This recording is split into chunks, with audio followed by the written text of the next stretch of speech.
To me, that song is him just saying, I effed up. Like he's calling her a sour girl, but he knows why she went sour, you know? And I think that's why he kept putting in that line. What would you do if I followed you? Because I think he was like, hey, looking back on it, he just did whatever she said. She rejected him at some point, and then he just said, okay, fine. But then he's saying, what if I actually didn't say fine? What if I actually really fought to keep you? Was there a chance? So in a way, I think he's writing that song thinking, did I really screw up? Like, did I actually have a chance? I thought that I just walked away because I had to. I had no choice. She hated me that much. But is that true? Or did she still love me? So what would happen if I actually followed you? It's showtime, folks.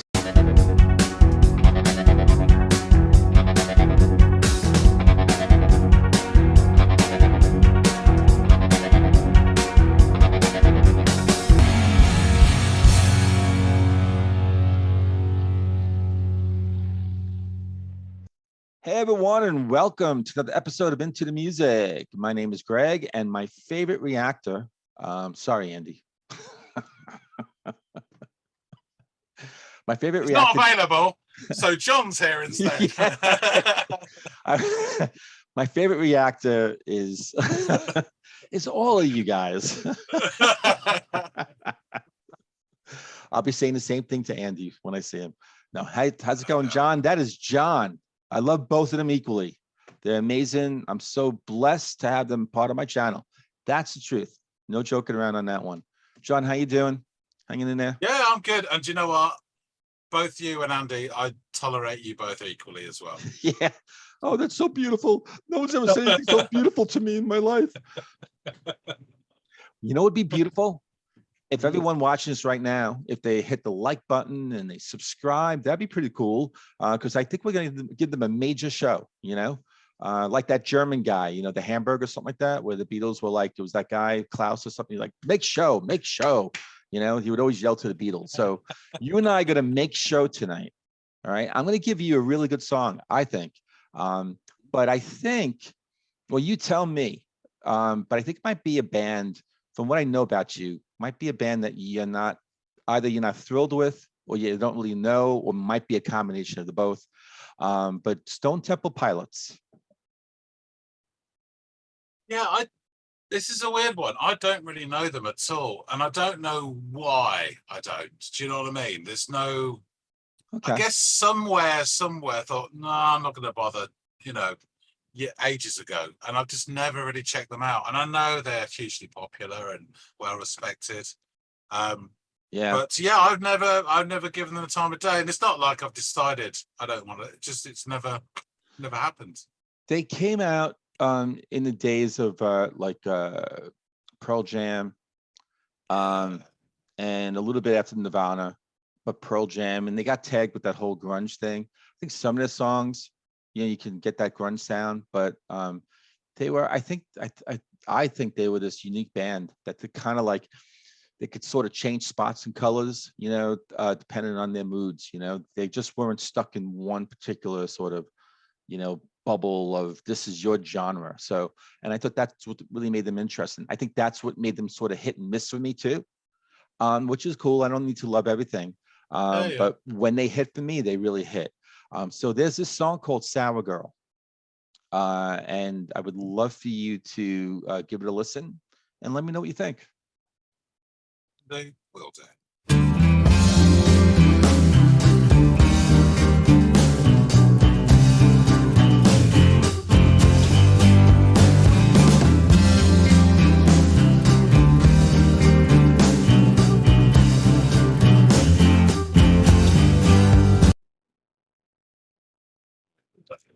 That little bit there, the last few notes of each line sounds really familiar. It's really nice sounding though, straight away. Good stuff. She turned away, what was she looking at? She was a sour girl the day that she met me. Hey, what are you looking at? She was a happy girl the day that she left me. She turned away, what was she looking at?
So far so good.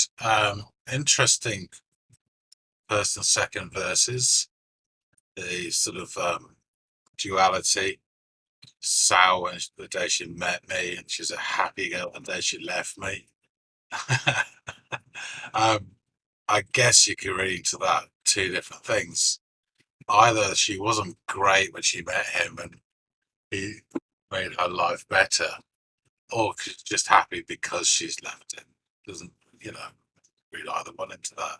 And then the second verse with his point of view, something about I was a Superman, but looked so deceptive. I can't remember the line, but yeah, it's quite funny.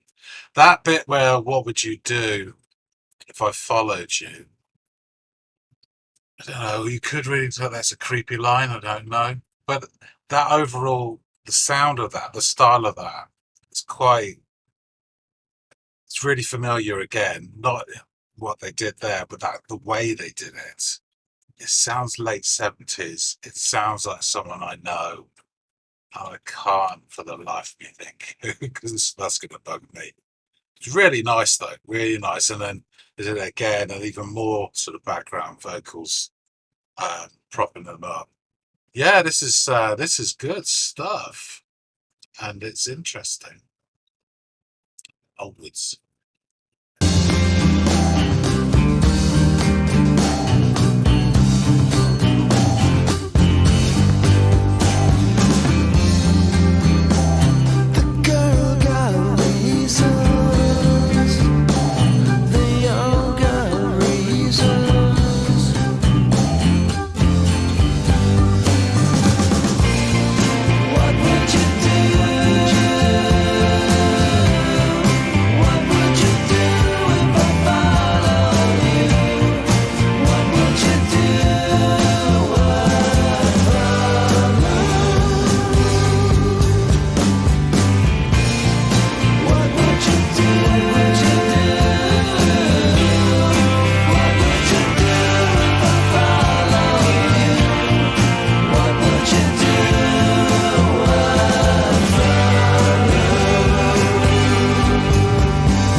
Minutes.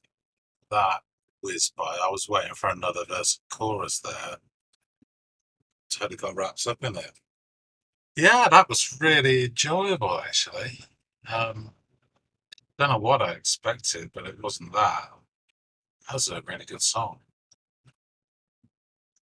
Let's go chew the fat with Greg. Hey there. What do you think about this song? Okay, first off, I really liked it. It's not what I was expecting. It was a lot lighter sound. What were you something expecting? something a little bit more, guitar centric and slightly heavier. That was my preconception. Which is usually their thing. So even though I said it kind of changes here and there, but a lot of it is really guitar heavy, rock sound centric. Yeah. Yeah, I really liked it. It made me think as well, which is, it was an odd song in many ways because it was a lyric song. I could, I actually caught the lyrics for a change, and it's quite lyric heavy. The song, so it started off those first sort of opening four bars sounded really familiar, especially at the end with the I'm wondering if it. And I'm probably guilty of hearing Led Zeppelin and everything, but I wonder if it was like Led Zeppelin-ish, something like that. It was its own thing. Not even saying it's not a rip-off or anything, but it reminded me of that. And then it got into the sort of the main sort of verse. it was really interesting lyrics. Haven't made my mind up yet as to what they mean, but it was this duality. So I think I said in the reaction, you know, Okay. sour the day she met me, Yeah. happy the day she left me. And you could take that two ways. You can say that she was this miserable girl, teenager, I think you said later on, who was unhappy, met him, he made her happy. So by the time she moved on, she was a better place and a better person. Okay. Or you can say she's a grumpy sod. She kind of brought him down a little bit, and then she was very happy the day she left because she's so pleased to be leaving him. And there was other bits in there about roller coasters and all sorts of things. But it was kind of made me think a lot. I think also the bit, and I really liked the what you call it, the chorus, the "What would you do? What would you do if I followed you?" Those backing vocals are absolutely killer at that point. It sounds, again, there was something almost late 70s about it, in the way it was put together, and I couldn't think of a band to compare it to. I But think Beatles. I think yeah, Beatles. maybe. When because that part they would do the harmonies, and they would double the Yes. harmonies, and so the Yes. Beatles are always doing stuff like that, and it was the guitar became kind of jangly a little bit, Yeah. but it Yeah. was cool. I loved it. It was kind of like almost Yeah. bubbling over, but doing this kind of yeah. What would you do? It was just really, it was a throwback, especially that part of the song. I think To that was my like, yeah, favorite bit of the song, actually. yeah, me too. Actually, it's just come to me, and I think I mentioned this guy ages ago. It reminds me of Brendan Benson. God, I hope I got his name right. The guy who later collaborated with Jack White and stuff. Oh, okay. His first solo album. There's songs like that chorus are in some of his songs. Yeah. It's similar, and he took a lot from Beatles as well. Yeah, it's really, really lovely, that bit. Killer melody. I wonder if it was, again, I'm not sure whether it was creepy or not, whether he's, you can literally say, what would you do if I followed you? And then supposedly, she's walked out on him, or it's this, I had some weird ideas pop into my head. It's like, what if I followed you? Like, she's gone down a different path, and now he's going to say, what do you do if I followed you? Change my life in that way, or not. Probably isn't, because I get the fit, because then he said the girl got reasons, they all got reasons, which again is a killer line. So I'm going to get into the lyrics. I think that I'm going to give them a lot of credit. I think they really, really, really put a lot of thought and were clever with this It one. makes you think, the lyrics. Really Well, does. no, but with the melody too. I think because, and I've had a lot of time to sort of reflect on this, say, did they do that? I think, and if you listen again, I don't know, did you listen to it a second time? Probably not. You just jumped on right here, right? But when you go back and listen to it, it's that rhythm, right? Where he's singing, don't walk, what are you looking at? She was a sour girl. Hey, what are you looking at? Da, da, da, right? It moves. It's moving, right? And so to me, it's almost like he's talking about what happened, back then, and the finality of she left him, and she was happy the day that she left him, right? It's then when he then says, well, wait a minute. What would you do if I actually followed you? What if I threw you a curveball and I didn't walk away and leave, as I think you wanted me to leave? What if I actually turned around and went to you?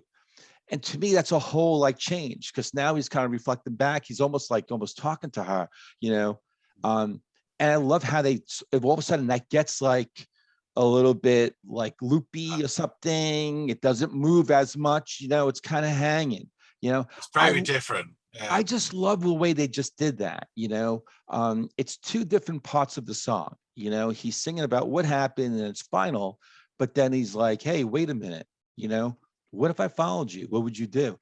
And I love that. And it's so sad to me because, and knowing kind of what I know, but Yeah, I mean, I guess I'll get into it. Well, Scott Weiland, he passed away. I think he passed away 7 years ago. It might maybe not be as long ago, but and he had a drug addiction that he was fighting almost his whole entire adult life, and finally got the better of him, and he passed away. So Stone Temple Pilots, known as STP, American rock band from San Diego, California. Scott Weiland, lead vocals, brothers Dean DeLeo and Robert DeLeo. Dean is guitar and Robert is the bass, backing vocals. Eric Kretz is drums. The band's lineup remained unchanged from its formation in 1989. I think straight through to until the firing of Weiland in February of 2013. But they had, I think before then, they had sort of back and forth. So yeah, they actually broke up in 2003 and then they resumed in 2008. It's a present day band with another lead singer. But I don't really know their work now since Scott.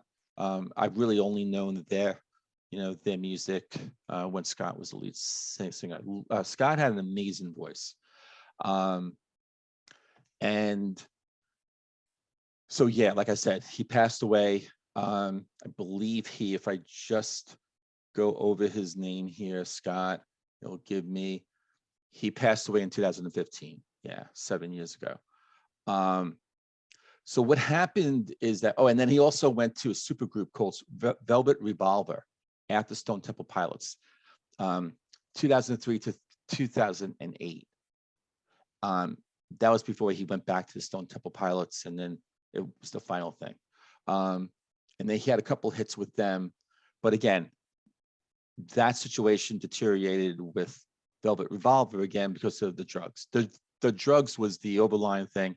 It ruined all his relationships. It really did. It ruined his relationships with his girlfriends, his wives, especially his first wife, with his bands. I mean, Slash was in Velvet Revolver, Slash from Guns N' Roses. And there's a whole, I think it was a TV show. They were sort of documenting the coming of Velvet Revolver and how they were doing the tour. And it shows the warts and all, and they really, really, really tried to support Scott. But Scott would show up late whenever he wanted, again, in the throes of drug addiction. It's crazy. So this song, Scott wrote with Dean DeLeo, who's a bass player for Stone Temple Pilots. And I'm sure Dean sort of helped write the music, but it was really Scott who wrote the lyrics. And so Scott says this, everyone is convinced that it's about my romance with Mary, who's his second wife. But everyone is wrong. Sour Girl was written after the collapse of my relationship with Janina, who was his first wife. It's about her. She was a sour girl the day that she met me, I wrote. She was a happy girl the day she left me. I was a Superman, but looks are deceiving. The roller coaster ride's a lonely one. I pay for a ransom note to stop it from steaming. That's a great line. The ransom note, of course, was the fortune our divorce was costing me. And the happy state, which I presumed to be Janina's mood, because she had finally rid her life of a man who had never been faithful. So it's a very sad song because it was his doing. She became a sour girl. She was happy. Really, I think in reality, she was happy the day that she met him because she loved him. She was a teenager, right? She was a young girl, probably had no business really, taking her out, fall in love with her, making her fall in love with him. He should have known better, but it happened. She loved him. She was young. And he just wasn't faithful. And I think the drug addiction just got to the point where that and all the fooling around and cheating and stuff like that, she had no choice but to leave him. But I think he truly loved her. And I think that's why he wrote that song, because he wrote that song not out of anger or hate or anything like that. He wrote it. I think he probably wrote it really for her, that she can take that. Because I think I had seen a quote or I believe it was like, maybe I even, was it something I read or something I maybe saw where she definitely talked about that song and sort of speculating on what he was going through when he wrote that song, and what he was thinking. But because to me, that song is him just saying, I effed up. Like he's calling her a sour girl, but he knows why she went sour, you know? And I think that's why he kept putting in that line. What would you do if I followed you? Because I think he was like, hey, looking back on it, he just did whatever she said. She rejected him at some point, and then he just said, okay, fine. But then he's saying, what if I actually didn't say fine? What if I actually really fought to keep you? Was there a chance? So in a way, I think he's writing that song thinking, did I really screw up? Like, did I actually have a chance? I thought that I just walked away because I had to. I had no choice. She hated me that much. But is that true? Or did she still love me? So what would happen if I actually followed you? That makes me I, even s- I- sadder. That makes me even sadder that he yeah. was thinking like that. I mean, I could be wrong, but I think that was the point of view. When he wrote That makes sense to me, but I would suspect that one of the sort of symptoms of like heavy drug use and addiction, this you get people who have known someone who become very selfish and reliable. They use it comes to a point where it's filling in holes within themselves. Yeah, yeah, That's and because of that, you get this whataboutery, this what ifery as well, and it's usually pretty deluded because what if I did that? They were never going to do that in a million years, but they could dream and say, well, I could have. And, it's all part of that. And they're not yeah, actually doing stuff like getting straight or sorting out your relationship or turning up on time with your band. All these things take a back seat, unfortunately. So I think in a way, I think you're right, but I think he never would have done that. He's just ages later go, well, what if I did this? Well, I mean, so what? Because you never did. And, that's even sadder, really. That right. he's Because almost he didn't do it. He he's didn't kidding do it. himself. He's Right, kidding himself. right, right. That's what I'm saying. Yeah. Yeah, Uh, yeah. anyway, so It's a great song. it's A a great great song. song. One of those again where it's like it's opened up for everyone to see. There's so much pain there, and they did such a great job in sort of matching the music to this, making it inventive, creative, clever. Um, changing sort of tempo and stuff like that. Yeah. I just think it's something I go back to. It is definitely cut from a different cloth when you compare it to most of the other songs, which is what I love. It's a wide ranging band. The fact that they came up with something like this, I think it's a classic. It really is. But hey, cool, man. I'm so glad you liked it.